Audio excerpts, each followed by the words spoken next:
chapter 10, dividend policy. Madam pada hari 5 Julai Sunday 2 PM. Oh, okay. Oh, dah discuss. Okay, Madam lupa. Okay lah, Mungkia, everybody's free on the 5th of July, oh.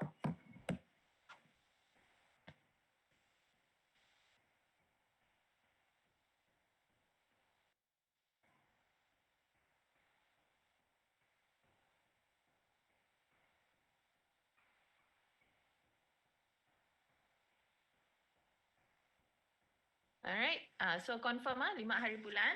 Okay, so let me start. Chapter 10, dividend policy. There are 5 sub-chapters. Alright, how do firms pay dividends and repurchase stock? How do companies decide on payouts, the payout controversy, stock dividend and stock split, and other issues? So how do firms pay dividend? There are 2 ways. One is nya bagi cash, it goes into our account, and another one is nya beri kita stocks lah. Okay. Kenapa dia masa macam dah hajau? Alright, so how do firms pay dividends and repurchase stock? So usually cash dividend is given out. In some cases, there are some extra or special dividends that can be paid out. So sometimes some companies nya beri dividend setahun sekali, ada sometimes nya beri the annual dividend sekali setahun, and special dividend maybe certain occasion lah.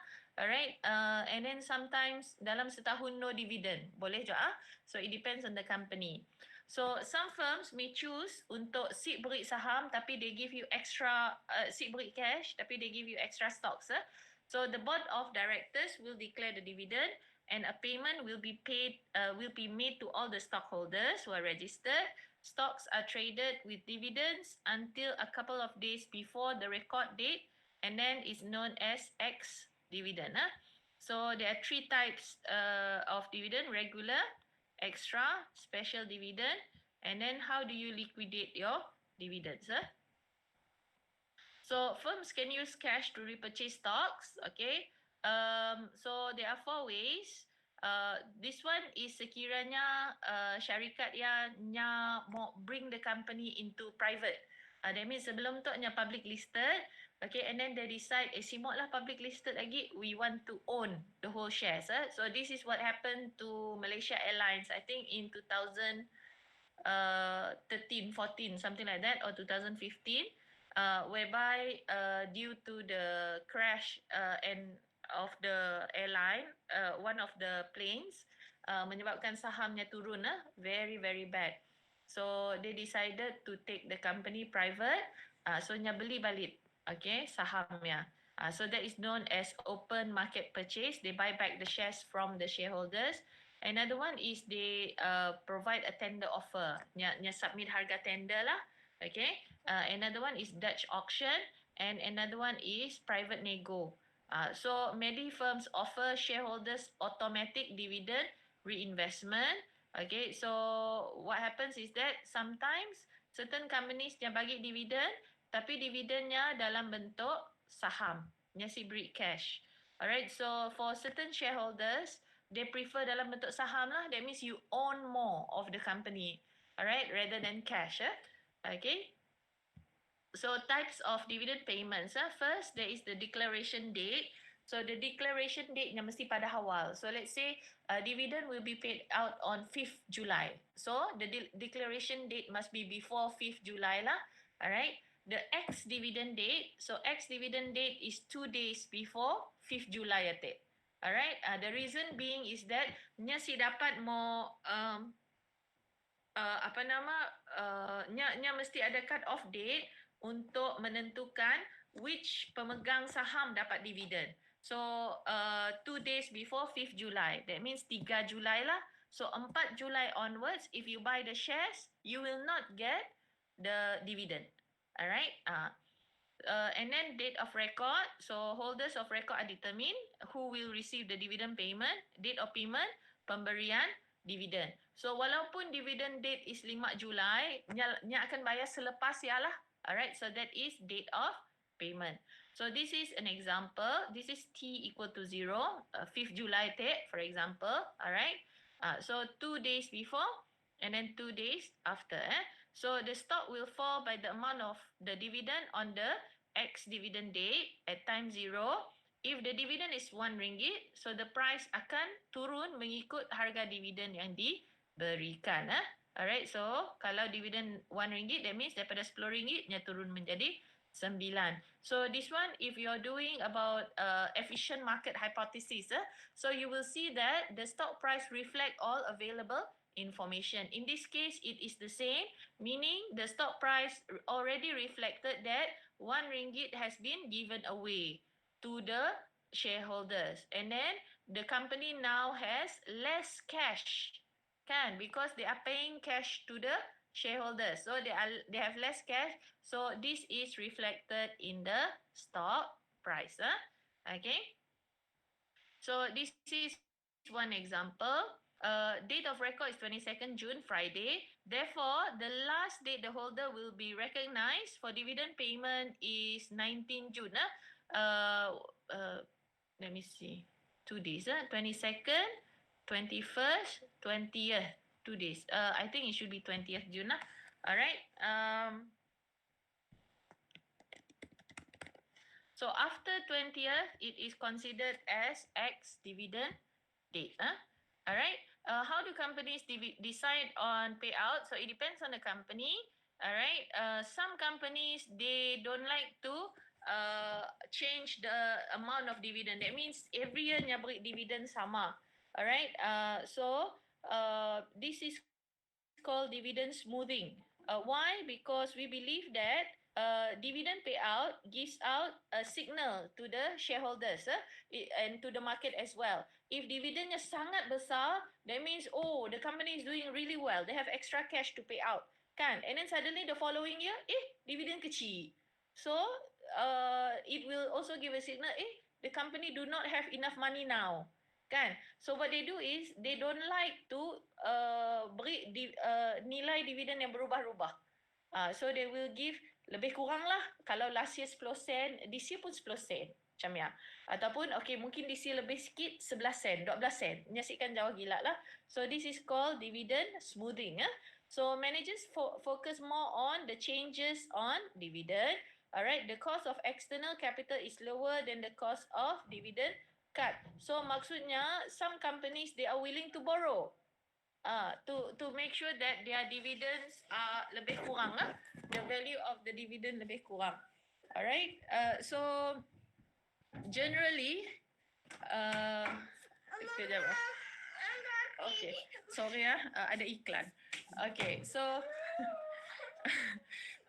the cost of external capital is lower than the cost of dividend cut. What it means is that the cost of borrowing is less, alright, less than mengurangkan dividen. Why? Because apabila kita mengurangkan dividen, you give a signal to the borrower, to the shareholder that you are not doing well.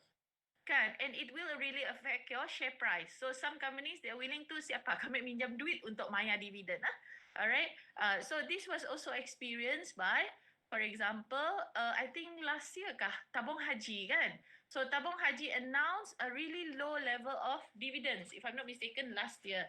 So what was the impact?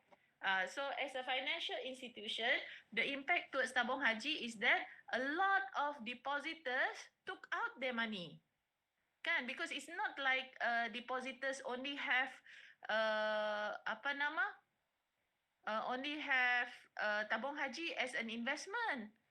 Okay, so what they do is that this becomes a cost to the company itself apabila dividen dikurangkan. Even for you guys, let's say you guys have ASB, and then you guys also have Tabung Haji. Alright, and then let's say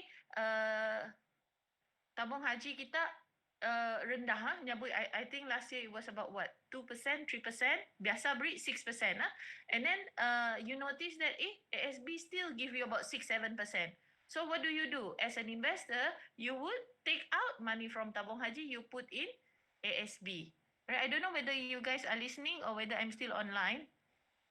Can you guys hear me? Yes, madam. Okay, ada. Alright. Sebab kita orang so sunyi, takut madam. Oh, okay. So Okay. Now, ngan sini Madam. Alright. And then sometimes some firms they buy back stock when they have excess cash. So this actually happens to a few companies in Malaysia. I don't know whether you guys notice this. For example, let me see, Tradewinds. So Tradewinds is owned by Syed Mokhtar Al Buhari. So the company is listed on the stock market, but the stocks are not being sold. Why? Because it's owned privately by the owner lah. You have the Berjaya Group kan? Apa nama owner of Berjaya Group? Even Berjaya Group, walaupun yang listed on the stock market, tapi you cannot buy the shares. Is it Vincent? Why? Pardon? Tan, Vincent right? Tan. Yes, Vincent Tan. Thank you. Yeah. So you cannot buy the shares sebab the shares majority is being held by private individuals. Macam ya. So we have a lot of that happening. Even for example macam Padi Beras. So Padi Beras is a subsidiary owned by Tradewinds. So it was taken over by Tan Sri Mokhtar Buhari I think few years ago.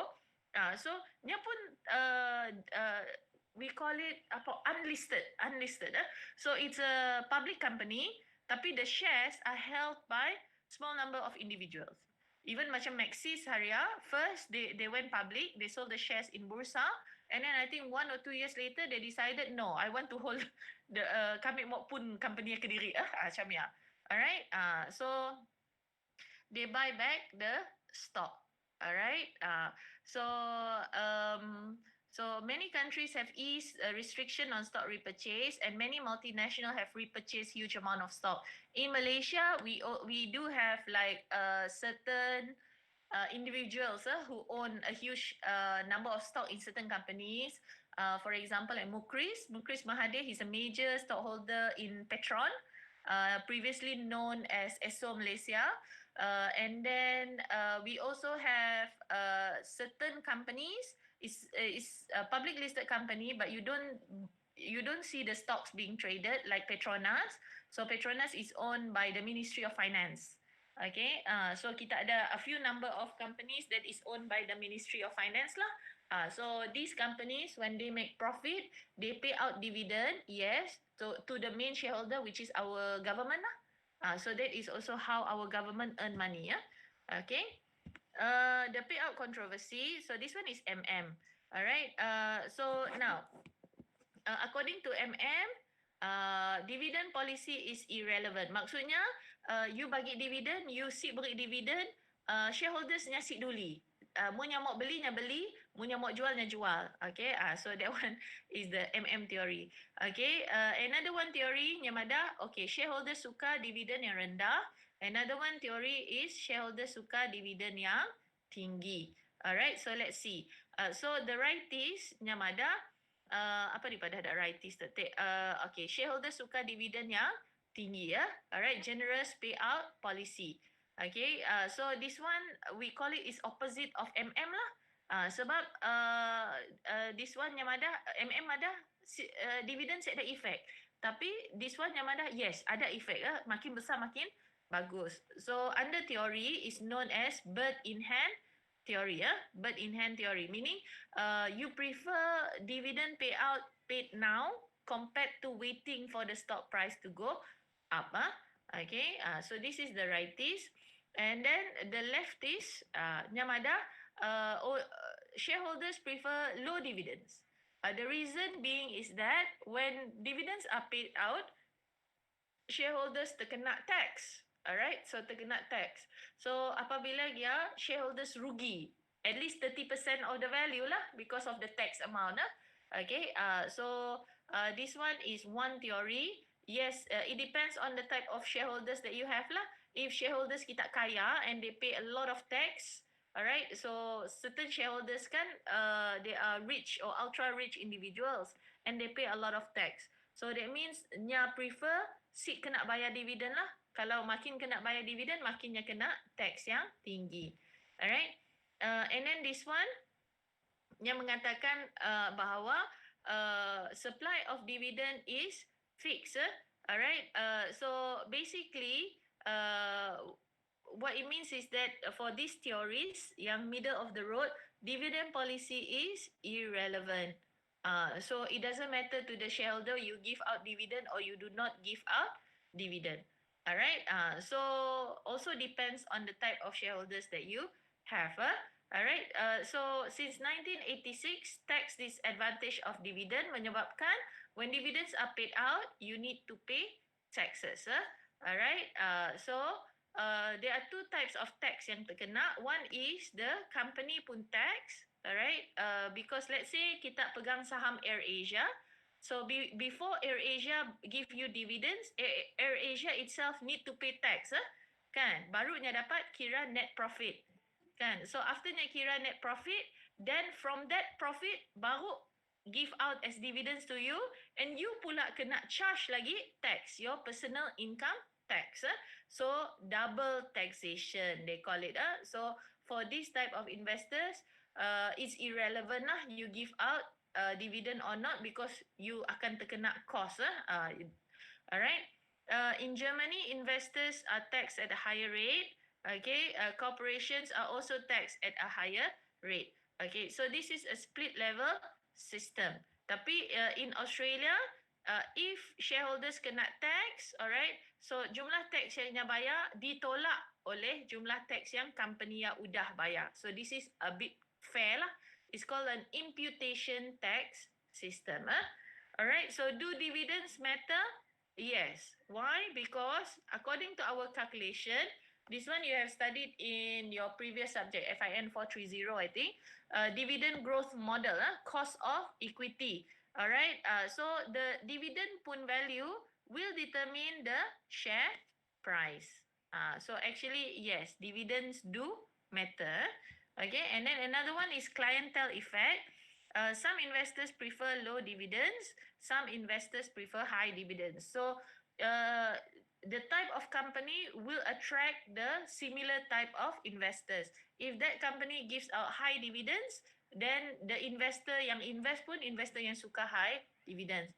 For example, macam Guinness, Guinness Anchor Berhad. So they manufacture and sell alcohol. So it's a very stable company. So in business we call it a cash cow. Kan? Cash cow maksudnya company that is stable in terms of returns and they give out a lot of dividends.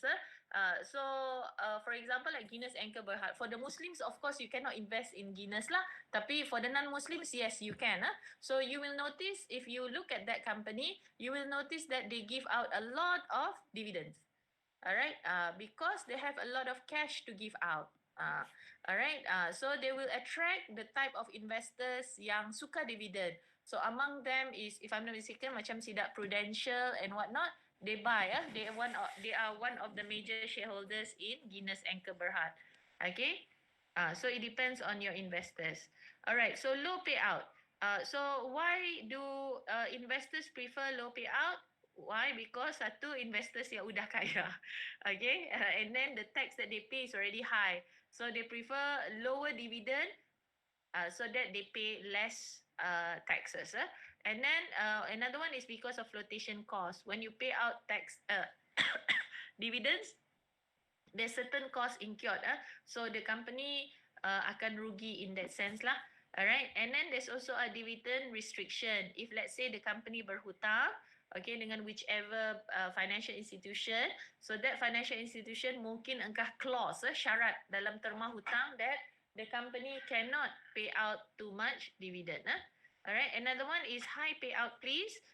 So this one depends on your investors juga. So investors yang suka ataupun perlukan current income. For example, orang yang dah pension, kan? So orang yang dah pension, they have lots of cash to to invest in, tapi they don't have salary, kan? Because they dah pension, so they might prefer they might prefer dividends lah.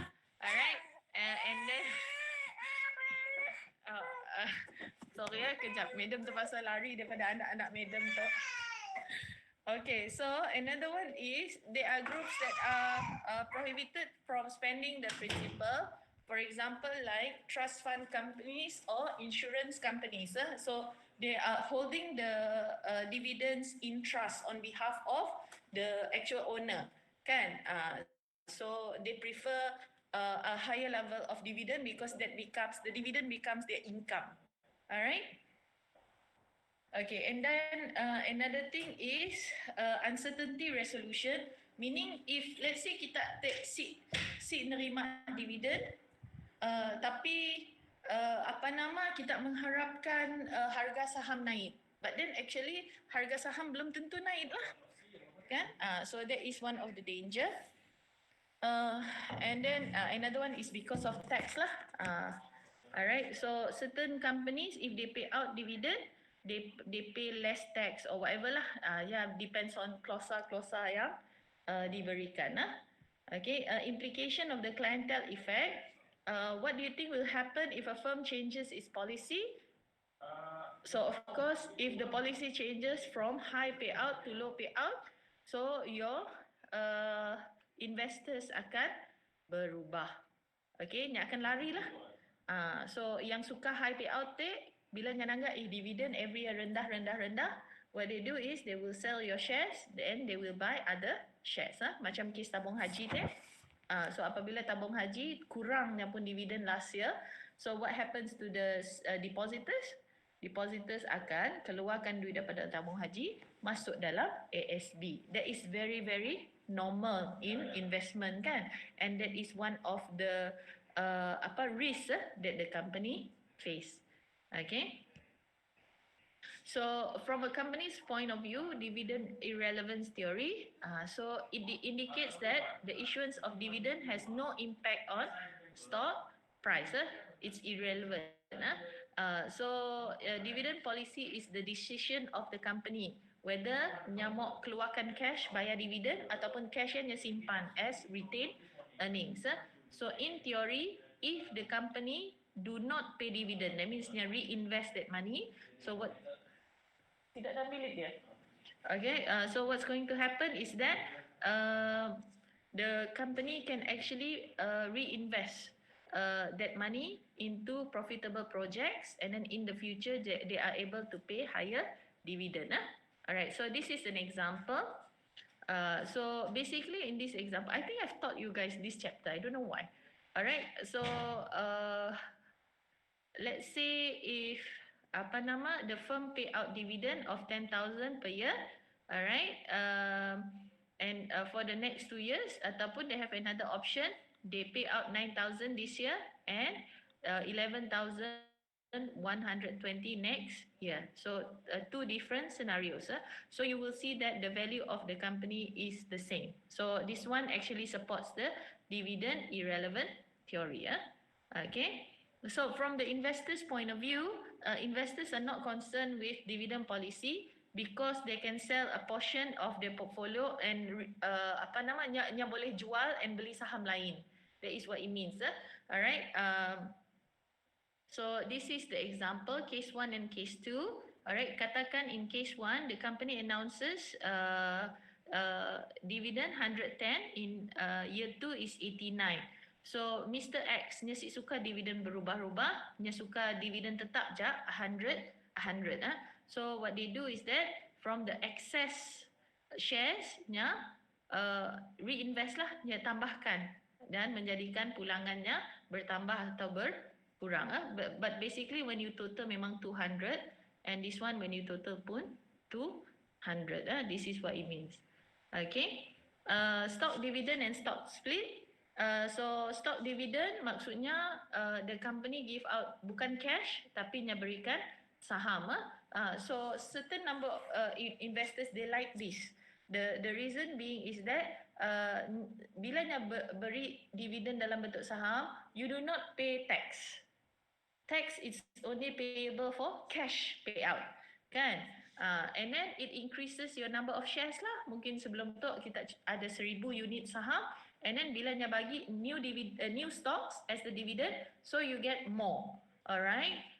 So this is what happens for stock dividends. Another one is stock split. So it's almost the same as stock dividend, except that they split your stock. contohnya kalau Nyamadah, okay, stock split 4 for 3, apa nama? 4 for 3. So let's say kita ada saham 1000 unit, okay, so it's divided by 3 times 4. You get additional one more saham, okay, for every 3 saham that you have. So this is a stock split. So other issues, signals, all right, asymmetric information and signaling theory. So asymmetric information, it just means that the insider, which is the managers, the staff and whatnot, they have information about the company. Walhal shareholders, they do not. Because shareholder di luar, apa yang company publish barunya tahu. Kan? Tapi the managers, nya orang dalam. So nya tahu dari segi decision making and whatnot of the company, they know what's going to happen. So this is asymmetric information. Alright, so in signaling theory, it is assumed that a dividend announcement is in new information about the company and it gives out the financial condition of the company. Contoh, if the company is giving out more dividends, it could signal that the company is confident, they have more cash. Kan? If the company is giving out less dividends, so it could also be a signal the company has less cash. However, this type of information kita kena supplement with the additional information. Contohnya, let's say company announce, okay, nya ada new project, kan? So new project means capital spending. So and then lepasnya announce, okay, dividend rendah. So ada logic di sialah, new project, duitnya dah keluar untuk that new project. So of course the dividend yang nya beri akan kurang. Alright, so other issues, changes in dividend convey information. Alright, dividend increase, that means there is expectation of higher future dividend and it's a signal of a healthy growing firm. So you expect that the stock price will go up. Alright, if the dividend goes down, so the management believes it can no longer sustain the dividend. One example I think I've told you guys is ASA, Amanah Saham Sarawak. Unfortunately, the company has not been giving out dividends for many years, and you can see based on the stock price of the company is very low. So what does it mean? It decreases the present value and it is also a signal that the firm might be having financial difficulty. All right, so we have finished chapter 10. Do you have any questions?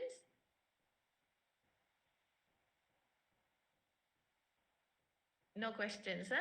All right, so I'm going to try and finish chapter 11.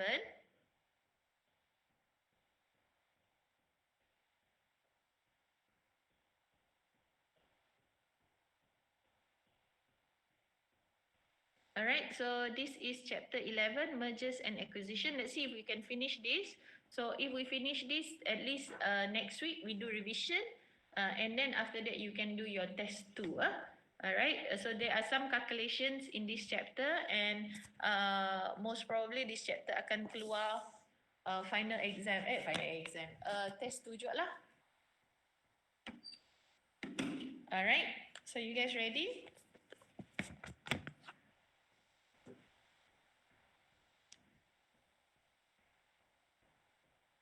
Okay, ready, Alright, so this is 11 and 12. So nya ada 2 parts. Okay, so we have 8 subtopics: form of takeover, types of acquisition, accounting treatments, gain from acquisition, NPV, dubious reasons, defensive tactics, I think. And then divestitures and restructuring. All right, so form of takeover. What is a takeover? A takeover is one company buying another company. So there are 3 forms. One is acquisition. So either through merger, ataupun beli saham, ataupun beli aset. Another one is through a proxy contest. So this one is, if I'm not mistaken, usually done by Tan Sri Mokhtar Al-Buhari. So if you want to buy a new company, so nya bukan beli how do you call it? The source is not him.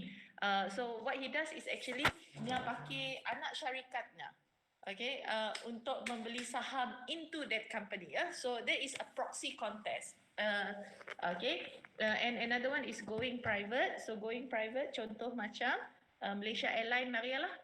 Okay. So whereby yang beli balik saham and the company is unlisted. Alright. So possible forms of acquisition, merger or consolidation, acquisition of stock and acquisition of asset. So merger is where one firm is acquired by another. So the acquiring firm retains its name and the acquired firm ceases to exist. So one example I could share with you, I don't know whether you guys still remember, last time we used to have Bank Bumiputra. Do you guys remember? Yes. All right. So last time we used to have Bank Bumiputra. Okay. And then Bank Bumiputra was acquired by Bank of Commerce. All right. So Bank Bumiputra was acquired by Bank of Commerce. And then the name changes. So nya jadi Bumiputra Commerce Bank. Alright.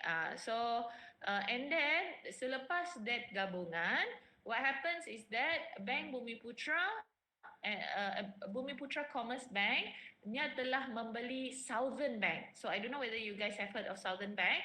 So bila dibeli, alright, then Southern Bank is no more. No more Southern Bank. And then Bumiputra Commerce Bank nya berubah menjadi CIMB. Yes, CIMB. Very good. Okay. So the acquiring firm retains the name, but the acquired firm macam Southern Bank that ceases to exist lah, no more. Alright. So the advantage is legally simple. The disadvantage is it must be approved by both stockholders. Okay, so now in the case of this acquisition between Bank Bumiputra Commerce dengan Southern Bank, so you guys have to understand the scenario. Okay, why do banks merge? So one reason why banks merge is because nya mau strengthen nya pun financial standing. So Southern Bank is a small bank. Alright, and then at that time, Bank Negara wanted to strengthen kita pun financial industry because of the after effect of the 1997-1998 financial crisis. Okay, so apabila kita terkena financial crisis, it's also known as a currency crisis in 1997 and 1998. So we discovered that a lot of the banks are not financially stable, kan? And then Bank Negara wanted to make sure that our banking industry or financial industry is strong against future financial crisis. So after that crisis, they issued arahan lah, asking the banks to merge, okay, ataupun asking the bigger banks to buy off the smaller banks. Alright, so in this case, Southern Bank is the smaller bank, and then Southern Bank has a strength, whereby nya pun strength is in higher purchase. So loan lain nya banyak, tapi loan yang very strong is loan kereta, higher purchase. So apabila Bumiputra Commerce Bank bought Southern Bank, it's because they were buying a certain asset in the bank, which is the higher purchase pun accounts. So usually banks, they merge because of certain reason.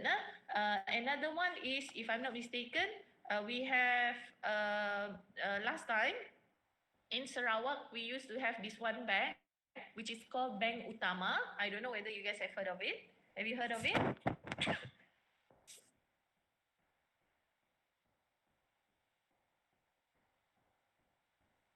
Si pernah dengar Bank Utama? Yes, madam. No, ada yes. So, mun orang Kuching, I think they would remember Bank Utama, the office was in Satok lah. Alright, so Bank Utama was bought over by RHB. So RHB is Rashid Hussain Bank. So don't know whether you guys know that. So that is RHB, Rashid Hussain Bank. So they bought over Bank Utama to strengthen sidaknya pun base lah, because Bank Utama is a Sarawakian bank. So to strengthen nya pun accounts in Sarawak. Okay, so those are merger. Another one is consolidation. Entirely new firm is created from combination of existing firms. So one thing that I like to give example of CIMB is because nya ada banyak implication. So apabila Bumiputra Commerce Bank took over Southern Bank, alright, so menjadikannya CIMB, another effect is that they decided to cut off, mengeluarkannya pun Islamic financing. So the Islamic financing pun part from Bumiputra Commerce there dikeluarkan from that bank and diwujudkan a new bank which is Bank Muamalat. Our second Islamic bank in Malaysia lah. We have Bank Islam, the first one, okay, and the second one is Bank Muamalat. This one is the creation of a new firm, alright, because the old firm decided to merge and they take out a certain part which they feel would have been better if nya kediri lah, alright. Okay, next one, acquisition of stock. So a firm can be acquired by another firm by purchasing the shares. Alright, nya boleh beli saham secara normal di bursa. Another one is they declare a tender lah, okay, public offer to buy the shares. Alright, no voting required. They can deal directly with the stockholders. Alright, however, untuk beli sikit-sikit you need time. So this is what happened to Sime Darby. Alright, so Sime Darby is one of the biggest companies in Malaysia. I think Sime Darby is owned by PNB kalau si silap madam. Tapi you guys can check lah. Alright, so what happened was Sime Darby is actually a UK firm. It's not a Malaysian firm. So it's a UK firm based in UK. Tetapi dalam diam Malaysia telah membeli saham Sime Darby. Beli until Malaysia becomes the major stockholder of that company. Alright, so at that time heboh lah di UK that they are being dijajah oleh Malaysia at that time. This was the 1980s, very interesting. And then the impact is that UK decided to give out a new regulation whereby if pembelian saham yang banyak mesti di-announce. Si boleh dalam diam macam tu. So this was the effect, acquisition of stock lah. The effect in the 1980s whereby our government, I think through the investment companies lah, Permodalan Nasional lah, PNB, so beli saham, beli until they become the major stockholder. So now Sime Darby is a Malaysian firm. So this is through acquisition of stock. Alright. Another one is through a public offer kan. So one example I can share with you is macam Proton kan. Heboh a few years ago, a Malaysian company Proton is taken over by a China company Geely kan. So this is through a tender offer. So Geely offered to buy the shares of Proton, okay, at a certain price. And then of course Geely also offered knowledge transfer ataupun technology transfer, whereby whatever technology that they are using in China to develop their cars, they are bringing ataupun they will be introducing that technology to Proton. So now you can see there's an evolution of Proton cars. Kalau dulu tiap tahun je Proton Wira, Proton Wajah, Proton Perdana, almost the same.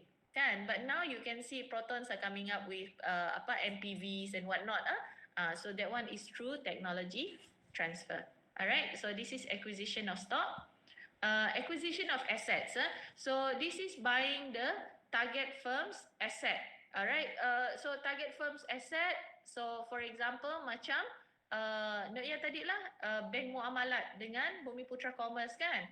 It's the asset. The Islamic Financing Department is an asset under the company, is taken out, dijual lah. Alright, and the creation of a new bank there. Alright, so the target firm still exists. Alright, advantage no problem with minority shareholders. The disadvantage is the legal process. So buying of assets, this one is usually for certain companies. What they want is the technology. Another one they want could be the name. All right. Another one they want could be the location. So it depends also lah. All right. Another one is possible form proxy contest. So they try to gain controlling seats on the board of directors by voting in new directors.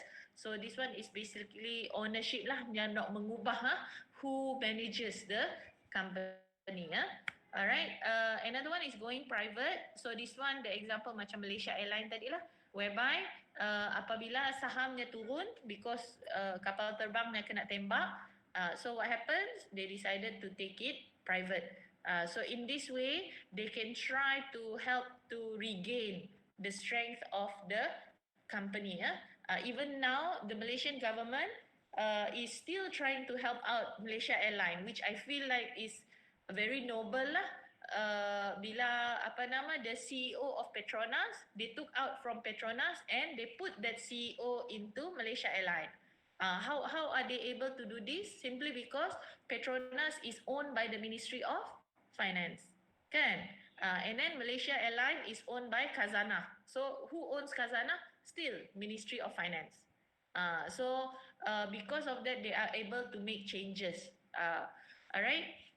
So this one is going private. So nya delisted, nya dikeluarkan daripada saham. Alright. Another one is leverage buyout. So the purchase is heavily financed via a loan. Alright. Another one is management buyout. Alright. So existing management will buy out all the existing shares and then take the company private. Alright. So types of acquisition, horizontal. That means nya beli syarikat ya in the same industry ya. Contoh macam Bumiputra Commerce Bank dengan Southern Bank. Alright, so both are in the finance industry. Another one is vertical. Vertical maksudnya the company is in different stages of production. So for example, let's say Proton want to buy one of the manufacturing company yang manufacture-nya pun tayar kah ataupun manufacture-nya pun cushion kah, so that is a vertical acquisition. Another one is conglomerate. So conglomerate is nya banyak industri. So for example, if you see like Sime Darby, so Sime Darby nya ada plantation, Sime Darby nya ada heavy industries, Sime Darby ada construction, so macam-macam. So this one could be because of diversification strategy of the company. Alright, accounting treatment of a merger. Alright, untuk taxes, there are two types. One is tax-free acquisition, another one is taxable, kena bayar tax. Alright, so tax-free acquisition is for business purposes, alright, not to avoid tax, tapi continuity of equity interest. Generally, it's stock for stock acquisition. For taxable acquisition, the firm is purchased with cash. Nya belilah. Alright, so there is capital gains tax, alright, and the stockholders of a target may require a higher price to cover the taxes and the assets may be revalued. Alright, so accounting treatment, there are a few treatment. One is pooling of interest, alright. So pooling of interest nya the balance sheet of the company, the two companies ditambahkan. Alright. Another one is purchase accounting. So the acquired firm must be reported at fair market value, okay, and then we create goodwill. So goodwill is the difference between the purchase price and the estimated market value of the assets. Another one is gains from acquisition. What do you get? One is synergy. Alright, synergy maksudnya the combination of the two companies will create more value. For example, macam Southern Bank tadi nya contribute in terms of higher purchase accounts towards CIMB. Okay. Another one is revenue enhancement. Okay. One is the marketing gain lah. So bila nya bergabung, they gain more followers. Okay. Another one is strategic benefit. Macam Gili dengan Proton tadi, new technology, alright, expertise and whatnot. Another one is market power. They want to increase the market share. Okay. So cost reduction, one of them is economies of scale. All right. So whereby they try to lower the cost. All right. Another one is economies of vertical integration. So the operation is coordinated more effectively. So that's why kalau kita nanggap, apabila announce merger, after merger, you know what's going to happen? Orang kena buang kerja. Alright. The reason being is that rather than you have 2-3 people doing the same work, so you will lay off, okay, your current staff because you are increasing your efficiency lah. Alright. Another one is complementary resources. So sometimes they combine raw materials, the shops, the expertise and whatnot. Another gain is lower taxes. Alright. So because usually the target company yang dibeli nya pun keuntungan rendah ataupun nya rugi. Alright. So apabila rugi, you get tax pun deferment lah. Alright. One example I could share with you, contoh macam Tony Fernandez kan, when he bought AirAsia at the price of RM1. Very popular, everybody knows this. Membeli AirAsia dengan nilai RM1. Okay, that's the purchase price. So he got 2 aeroplane. Okay, and then the balance sheet, however, he was also taking out the hutang. So nya bayar RM1 for a company that has negative value. Alright. So at that time, if I'm not mistaken, he was purchasing the assets from DRB Highcom. So DRB Highcom is a machineries pun industry, manufacturing industry. So they were making a loss every year, don't know why.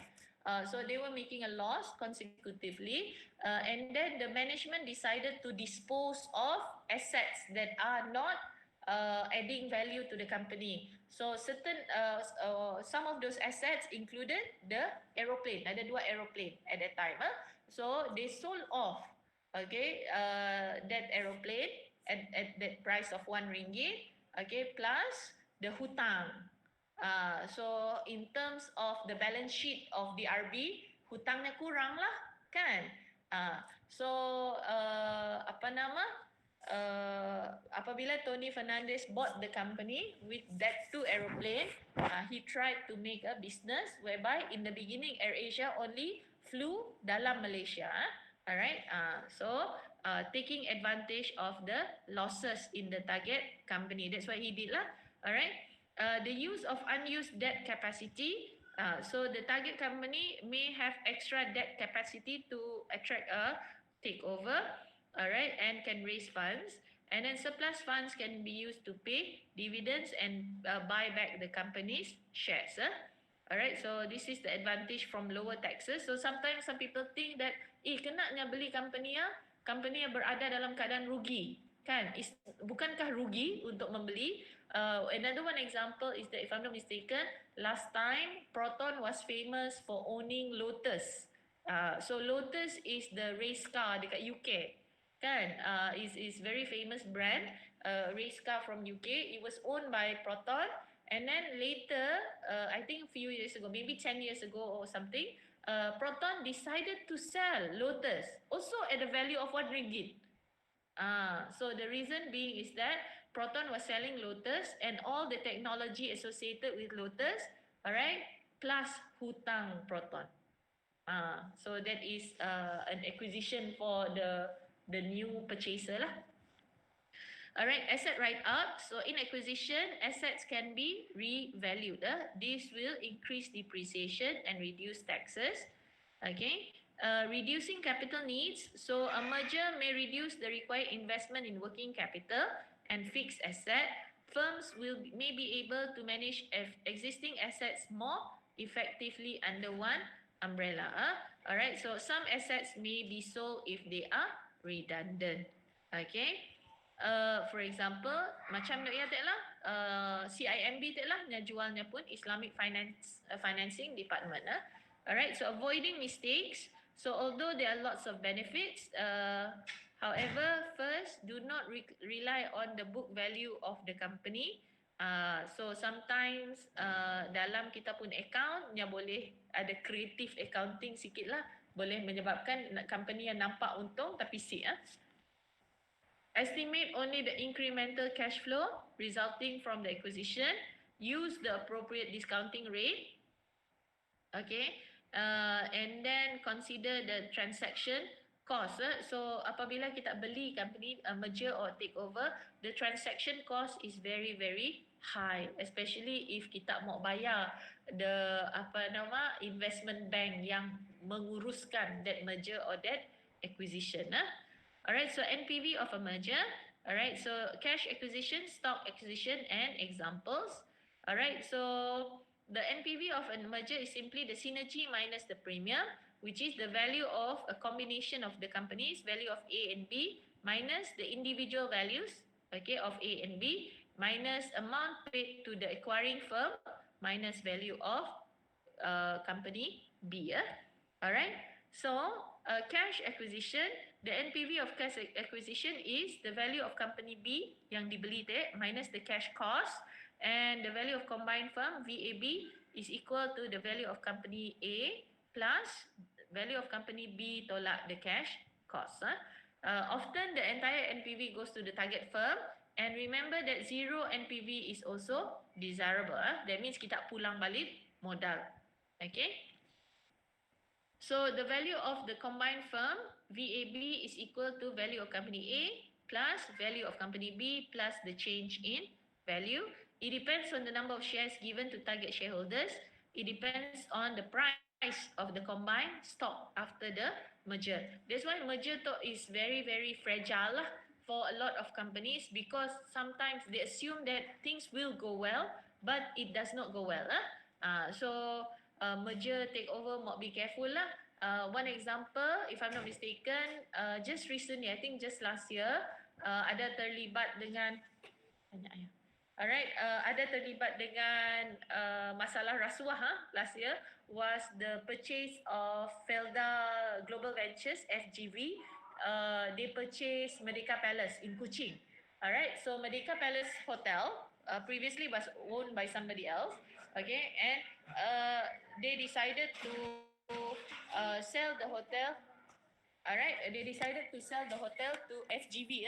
And then I think last year or last year, they revealed that the value of the hotel was overinflated.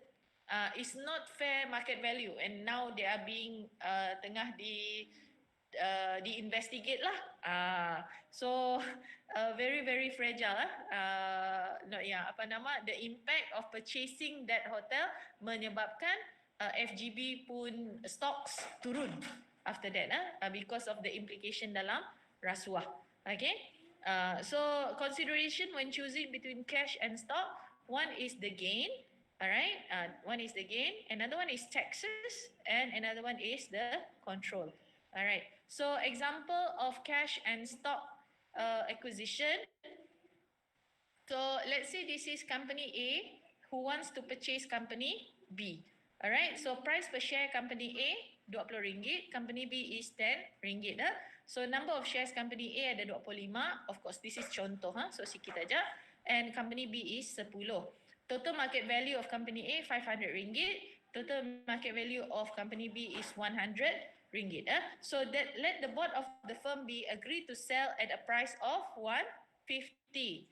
So market value is RM100, but of course they are selling at a higher price, RM150. So and it is estimated that the synergy created, so apabila firm B masuk ke dalam firm A, the combined value akan naik by RM100. So find the NPV under cash and stock acquisition. Alright, so if the firm pays RM150 to purchase, what is the NPV? So synergy minus premium. Okay, so synergy is the value of A and B, minus premium is the value of A, minus the value of B, minus amount paid to B, minus the value of B. Alright, so therefore the NPV will boost the firm's value from 500 to 550. The new market price is 550 divided by 25 shares, RM22 per share. Alright, so what I want you guys to do is cuba kita orang kira balik. How do you get the extra apa nama? 50. Can you check?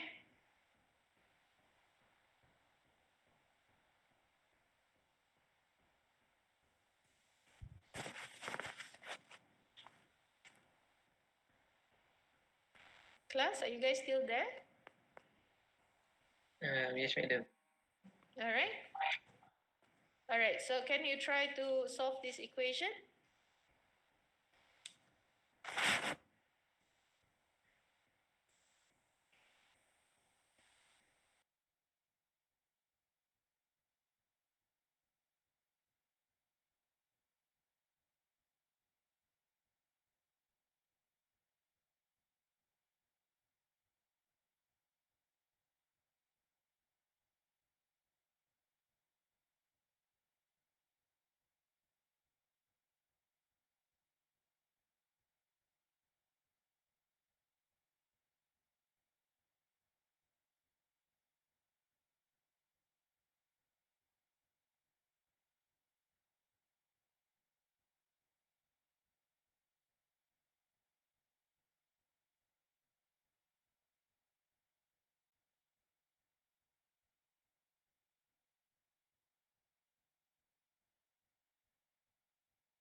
Alright, so are you able to calculate?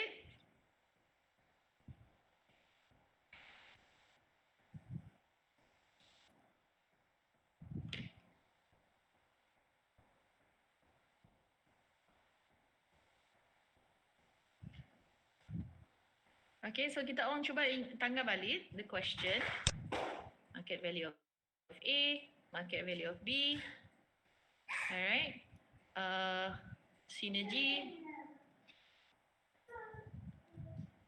Alright, so can you tell me how do you get that 550?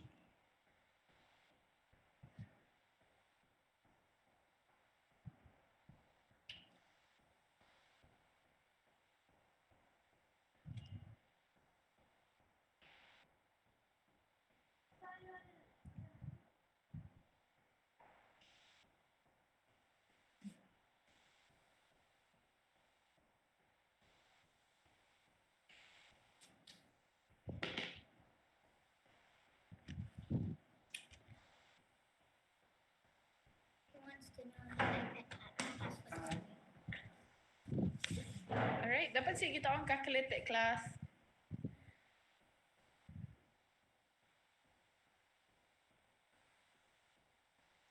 Sekejap, madam. Sikit. Alright. So those who have found the answers, can you share with your friends? Is it 50? Oh, how do you get it?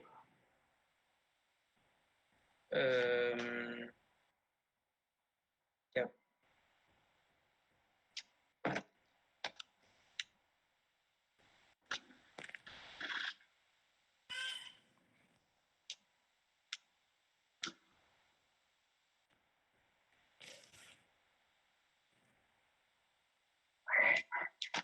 Alright, so artikel 100 minus 150 minus 100. Macam ya, madam. Alright, so this one I'm going to let you guys to figure it out first because there are some final exam questions at the end. So kita orang akan cuba pola dulu. Like we can discuss on Monday. Alright, so let me just continue. So biarnya menjadi misteri sikit. Alright, example continued. What is the value of AB? So the value of AB is actually equal to value of A plus value of B plus change in value, which is 500 plus 100 plus 100. Sini madam dapat tu is from the question. So value of A plus value of B plus the change in value, synergy. Okay? So 700. Let the exchange ratio be 75 to 100. Shares from firm B is 10 ringgit there. So 75% times 10 is equal to 7.5 shares. Therefore, the number of shares changed by firm A to shareholders of firm B is 7.5, meaning the number of shares after the acquisition will be the current number of shares for firm A, 25, tambah Tambah shares 75. of firm B. Yes. So the reason why to bukan 10 is because you have to look at the value of the company. It's different. Kan? The company is double the value of firm B. So nya si dapat beri 10 share masuk dalam di 35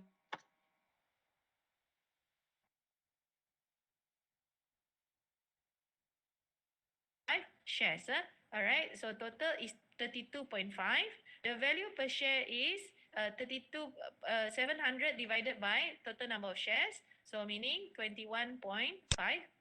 The amount paid to the shareholders is 21.54 times 7.5 shares, which is 161.50. Alright, so this one is basically how much is being paid out. Alright. So the post-merger share price, all right, the value of the two companies, 700 divided by total number of shares, 21.54. Amount paid to the target firm, all right.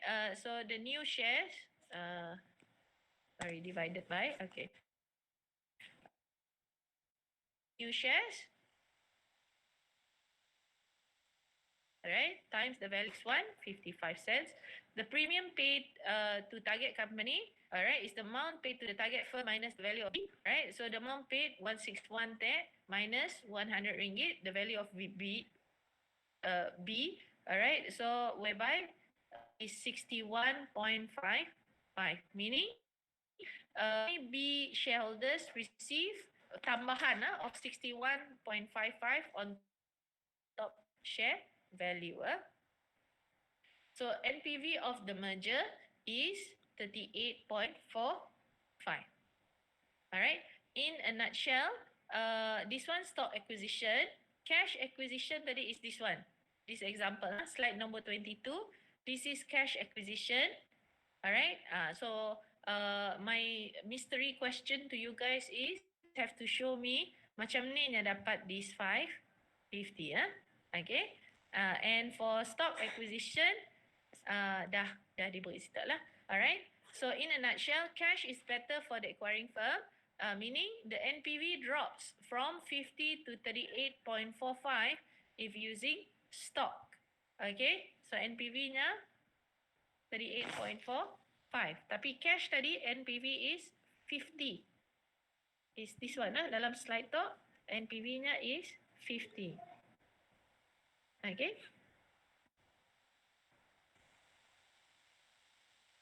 Alright. Stock. So for cash will not enable the selling firm shareholders to participate because dia beri duit. Dia bukan beri saham, dia beri duit kepada the shareholders of firm B. Dia ambil bah. Alright, tapi tu dia bukan beri duit, dia beri saham. Kan? So the shareholders of company B become the shareholders of the new company. Alright, dia join. Okay, taxes for cash, yes, it's taxable. For stocks, no, it's not taxable. Alright. And then for control, for cash, it does not affect them because the shareholders of company B dah dibayar, udahlah, habis cerita. Alright. Tapi for stock, yes, it affects the voting of the acquiring firm because dia beri saham lah. So now the shareholders of company B become shareholders in the new company. Alright. Dubious reason for merger. So some people they merge bukan sebab they want to merge, tapi kadang-kadang merge supaya nampak alright the appearance of growth in EPS. So there are no synergy or other benefit to the merger. The growth is in the earning per share hanyalah a result that the firm become larger. Alright, ya Jap. Because A campur B becomes AB. Dia jadi besar. Tapi it's not true growth. Okay.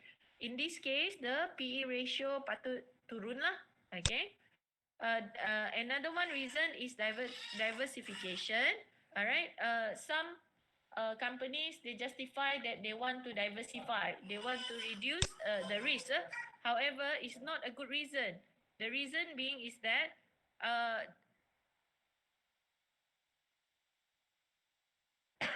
the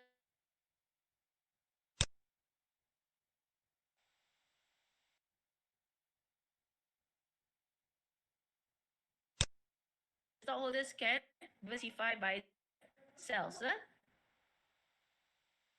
Wealth may decrease after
Okay, hi everyone. Can you hear me? Yes, line madam problem. Yes, madam. Terkejut madam. Madam pun terkejut, tak ada disconnect. Alright, so let me just finish this. I think we only have 1 or 2 slides yet, left. Alright, so can you see my screen? Okay. Dapat nampak kau? Yes, sir. Alright. So other defensive tactics. One is the standstill agreement. That means the company nya dah discuss, nya dah meeting to discuss the merger, tapi they cannot agree on certain things, on certain assets, on the price, on the purchase price and whatnot. So at the end of the day, standstill agreement lah. They cannot agree. Another one is poison pill. Alright, so poison pill maksudnya nya try to make the price to be more expensive. Alright, so apabila macamnya the acquiring firm cannot purchase. Alright, another one is leverage buyout. So basically, dia meminjam untuk membeli saham-saham nyampun. Alright, so that is leverage buyout. Another one is golden parachute. Golden parachute is whereby the management minta compensation yang lebih tinggi if the company become taken over. Another one is crown jewel, whereby the asset yang penting threaten to sell. Okay, so usually the acquiring firm take over the company for certain reason, and usually it's because of certain asset only. It's not they want the whole company. There are only certain asset yang benar-benar profitable. Okay, so the target company may threaten to sell those assets lah. Another one is white knight. White knight maksudnya nya cari buyer lain. Alright, so maybe nya rasa the current buyer tu terlampau hostile lah. So nya try to find other buyers. Another one is lockup. So option granted to the white knight lah. Okay. Another one is shark repellent, strategy used by the target company to avoid a takeover.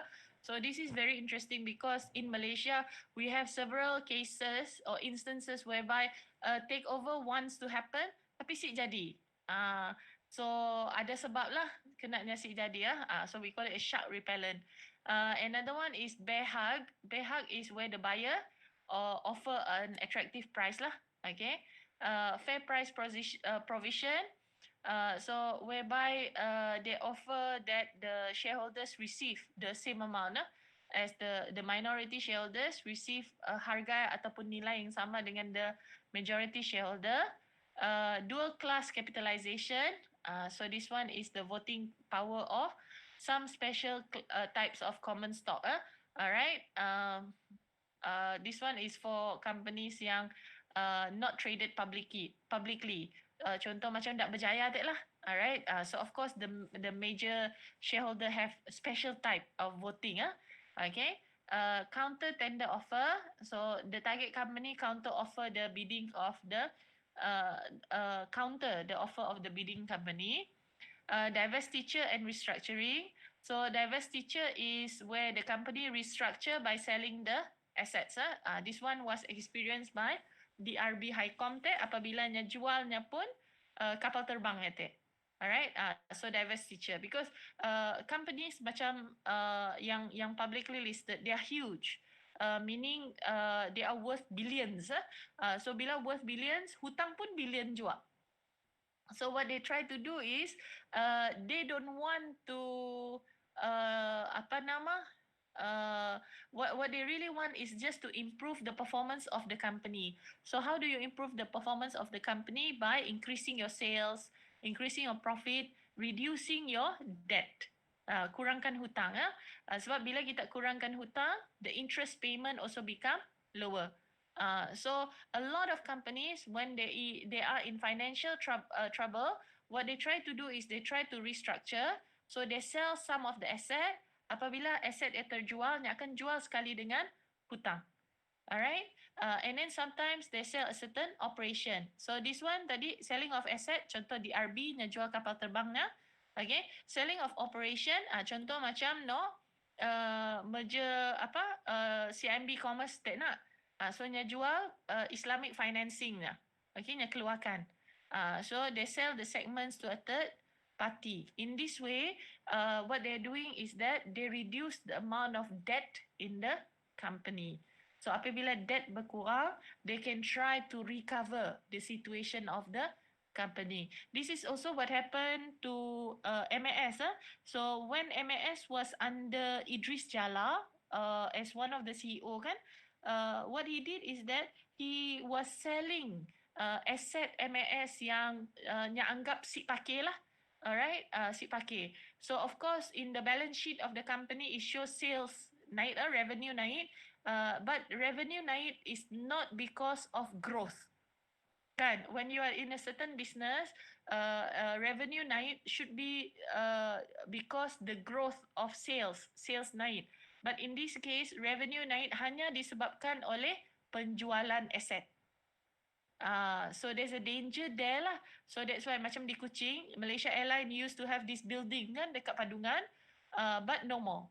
Because they sold off the building. So Idris Jala was responsible for that lah. He was selling a lot of assets owned by the company. So in a way, it's window dressing, we call it, because you can see throughout his his not yet as CEO, his role as CEO at MAS, you can see sales besar. Unfortunately, when he left, it didn't improve MAS pun situation. Because the sales yang besar disebabkan oleh penjualan aset, not because of sales growth, meaning not because of improvement in airline tickets, increase in routes, not macam yang.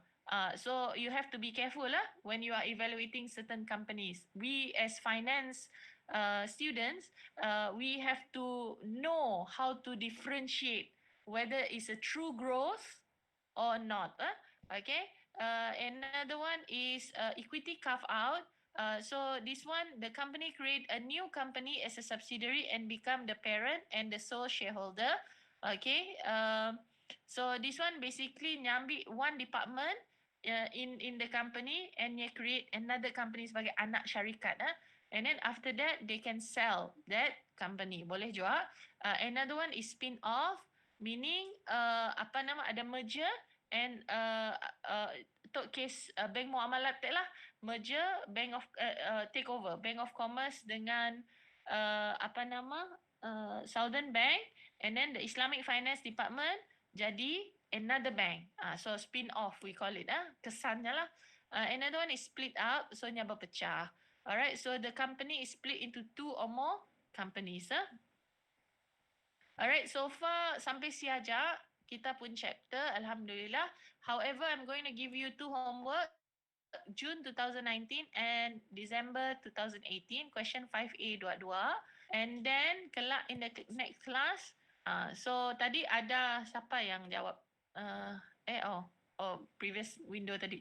Atika, I think, jawab how do you get the NPV? So I want you guys to check whether it's correct or not. Okay, if you have any other suggestion, you can let me know. But otherwise, dengan tu aja lah, you do your homework. The cash acquisition and the passive question. So far, any questions, class?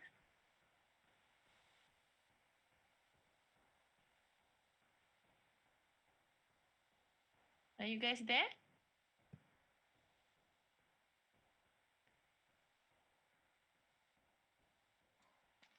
Yes, madam, no question. Okay, no questions. All right, so if no questions, okay. That's all, class. Thank you very much.